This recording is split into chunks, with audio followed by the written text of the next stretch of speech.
ఇటీవల జరిగిన ఎన్నికల్లో ఉపరాష్ట్రపతిగా ఎన్నికైన తర్వాత వెంకయ్య నాయుడు మొదటిసారిగా హైదరాబాద్కి వచ్చారు. పలు ప్రాంతాల్లో పర్యటన చేసి ఆయన పైన రాసిన అలుపెరుగని గలం విరామ విరవణ పయనం అనే పుస్తకాన్ని కూడా ఆవిష్కరించాడు. అనంతరం వెంకయ్య నాయుడు సభలో మాట్లాడుతూ ప్రస్తుతం రాజకీయాలు చాలా కుళ్ళు కుతంత్రాలతో జరుగుతున్నాయని, ఒకప్పుడు ఎన్టీఆర్ కాళ్ళు మొక్కిన వాళ్లే ఆయన కాళ్ళు పట్టుకొని లాగారని విమర్శించాడు. అంతేకాదు ఇప్పుడు ఏపీలో కూడా ప్రజలకు అన్యాయం జరుగుతోందని, మున్ముందు కఠిన చర్యలు తీసుకోవడం తథ్యమని ఆయన పేర్కొన్నాడు.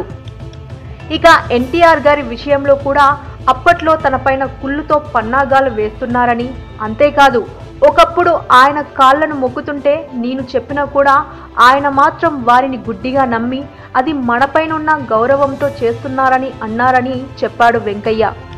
రాజకీయాల్లో నాకు గురువులైన వాజ్పేయి మరియు అద్వానీల కాళ్లను ఎప్పుడు మొక్కలేదు, అలాగని నాకు వారి పట్ల గౌరవాభిమానాలు లేనట్టు కాదని అన్నాడు వెంకయ్య నాయుడు. ఇప్పుడు తాను చెప్పిన వ్యాఖ్యలను బట్టి చూస్తుంటే ఒకప్పుడు ఎన్టీఆర్ని పదవి నుండి దించి రాజకీయాల్లోకి వచ్చింది చంద్రబాబు అని చెప్పకనే చెప్పినట్టుగా తెలుస్తోంది. For more interesting updates please subscribe to our channel.